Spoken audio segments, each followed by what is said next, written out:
Hace ya unas semanas estábamos en los sermones sobre San José y interrumpí los sermones porque entrábamos ya en la Pascua, pero sí que me quedó la pena de no continuar profundizando en el texto que para mí resulta precioso de Ezequiel 28. Ezequiel, que como dije es ese sacerdote del siglo VI antes de Cristo. He estado pensando y he dicho, no, vamos a acabar ese texto porque es otro Magnificat a San José. Recordad que ese capítulo de Ezequiel trataba del príncipe de Tiro. El príncipe de Tiro, del cual pues le va a hacer unas profecías el profeta Ezequiel, todas malísimas, tan malas que en muchos santos padres han visto en ese texto tan duro contra ese rey que se puede aplicar también a Lucifer. Pero lo que este año me di cuenta es que si como un calcetín le damos la vuelta y todas esas cosas malas las volvemos del revés para bien, se aplican a San José de un modo que a mí me ha resultado admirable. Nos habíamos quedado en ese capítulo en el versículo 7, cuando estaba hablando de su muerte. Entonces traeré extraños contra ti, lo más terrible de las naciones. Ellos desenvainarán sus espadas contra la belleza de tu sabiduría y mancharán tu esplendor.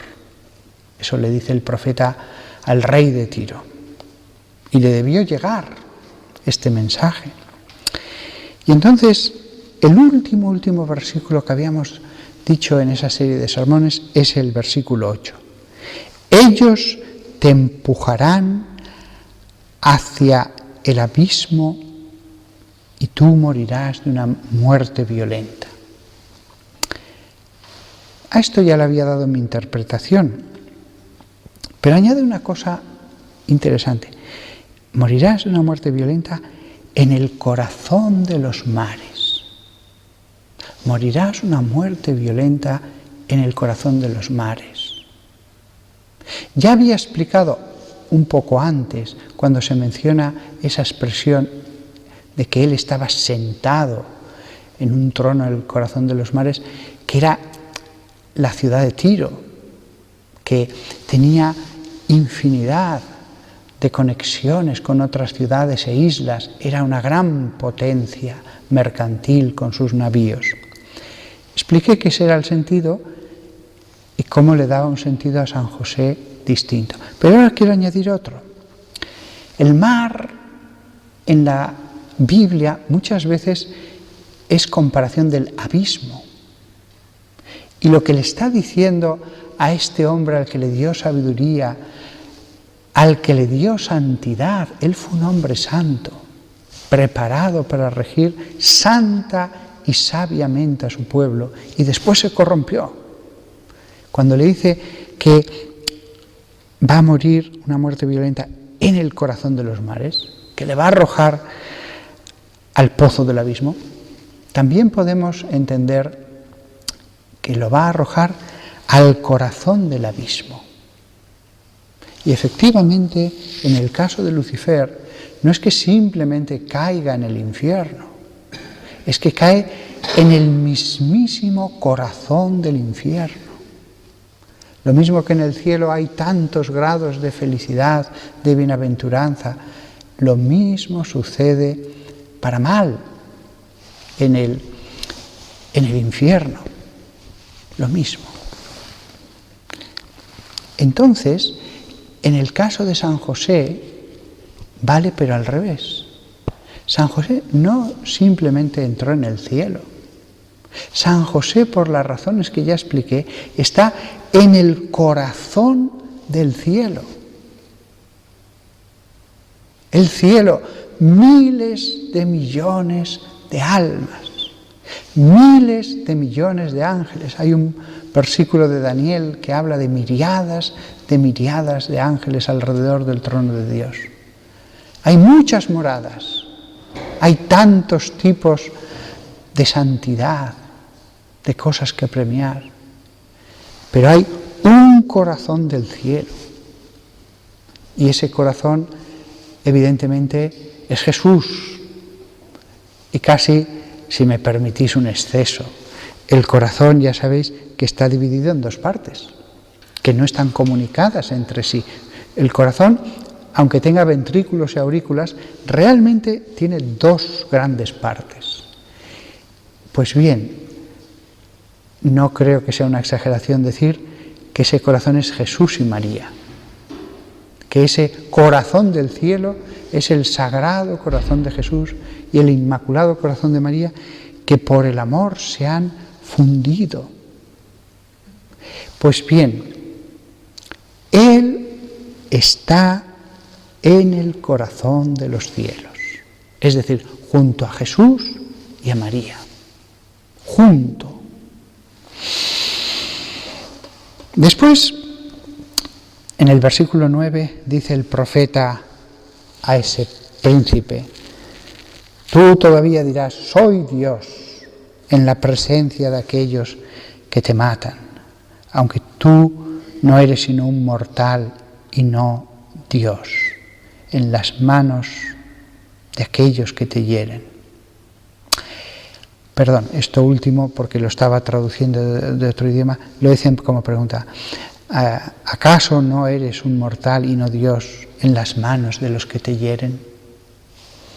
Es curioso que el soberbio, tantas veces lo hemos visto, incluso en nuestra época, gente como este príncipe de Tiro, no reconocen la verdad ni siquiera justo antes de morir, ni siquiera.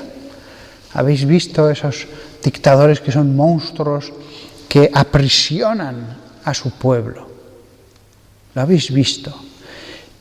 De hecho, estas profecías de este sacerdote de Israel son tantas y tan duras, porque es que hay hombres que las merecen. Hay hombres que merecen de Dios decir: mira, escucha que sí, que te voy a dar un oráculo. Y el oráculo es de desgracia, de maldición, de sufrimiento y hasta de condenación. Bueno, en este caso no sabemos si fue un largo purgatorio, pero desde luego poquísimos personajes van a recibir un trato así en la Biblia. De hecho, así, tal cual, solamente lo recibe uno más, en Isaías, el príncipe de Tiro. Hay hombres que son monstruos. Y la insistencia de este oráculo de Dios nos muestra hasta qué punto Dios se siente asqueado de este hombre, hasta qué punto lo desprecia, hasta qué punto le dice: pues otra profecía y otra profecía. También esto es una enseñanza de Dios, la enseñanza de que el mal puede ser muy grande y que al final, si todo falla, el castigo de Dios será terrible. Este hombre, ni siquiera en el momento de la muerte, aunque lo dice como pregunta, todavía dirás: soy un Dios en la presencia de los que te matan, aunque tú no eres sino un mortal y no un Dios en las manos de los que te hieren. No sabemos qué pasó con él. Pero este hombre que dice, suponemos que no sabemos si se convirtió al final o no, pero viene a decir que todavía dirás: soy un Dios, cuando vas a morir poco después. Al revés, vale para José.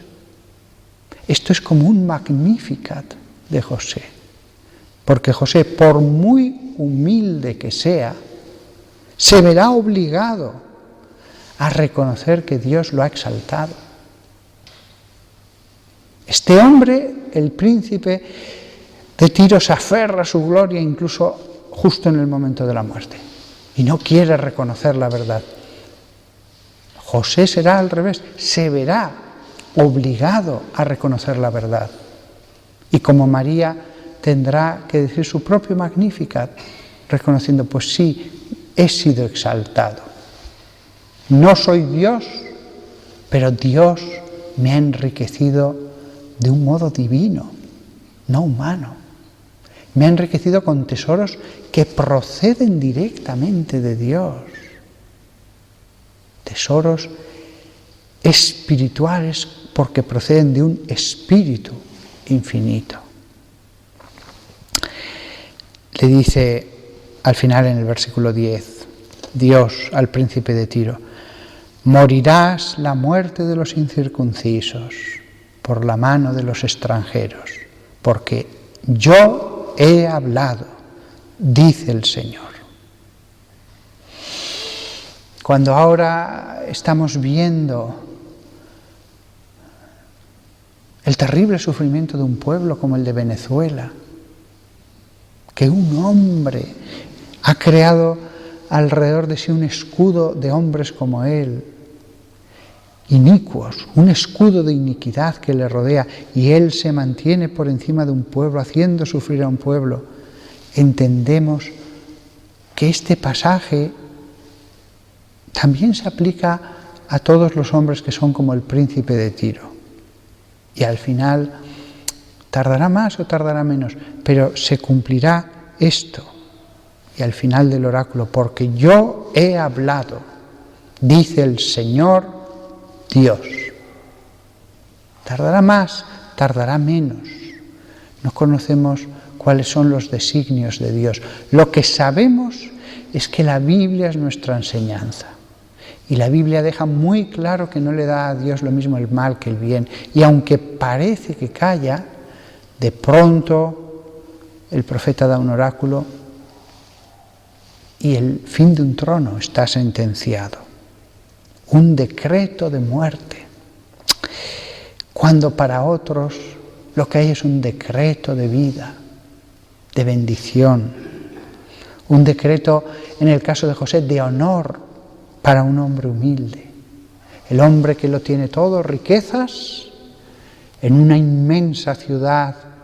Bueno, las de esa época no eran inmensas, pero para su época era muy grande, de las más grandes de esa zona, que lo tenía todo en una gran ciudad de riqueza, oro, piedras, pero soberbia.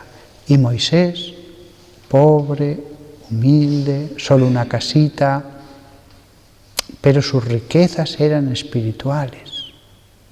El oráculo contra el príncipe de Tiro se convierte en un oráculo, si le damos la vuelta, de bendición respecto a José.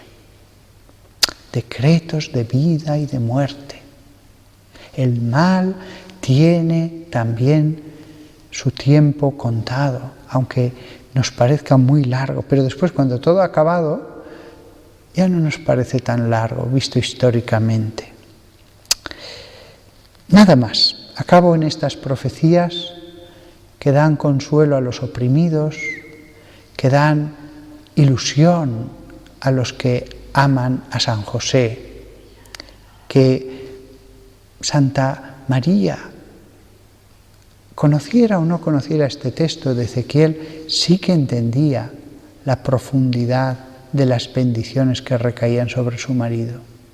María era, como asiento de la sabiduría, la que mejor conocía hasta dónde llegaba la bendición, las riquezas de su esposo. Lo vio crecer en el jardín que era ella, cerrado. Lo vio crecer. Lo vio alimentarse de esa fuente que era ella y de los frutos de ese árbol. Ella podría haber explicado esto con mucha más precisión y detalle.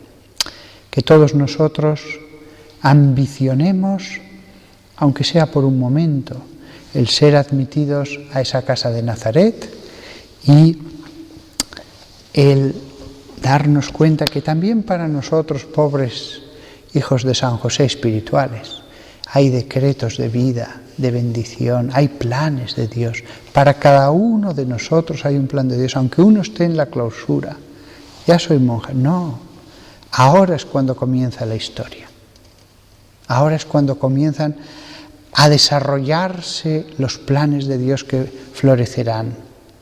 Desde la casa de Nazaret se entiende, desde lo que he dicho, que el monasterio, lejos de ser encerramiento, es la libertad del espíritu. Lejos de ser la pobreza, es la riqueza del espíritu. Que todos nosotros entendamos mejor y mejor lo que había en esas 4 paredes para trasladarnos espiritualmente a ese lugar de salvación.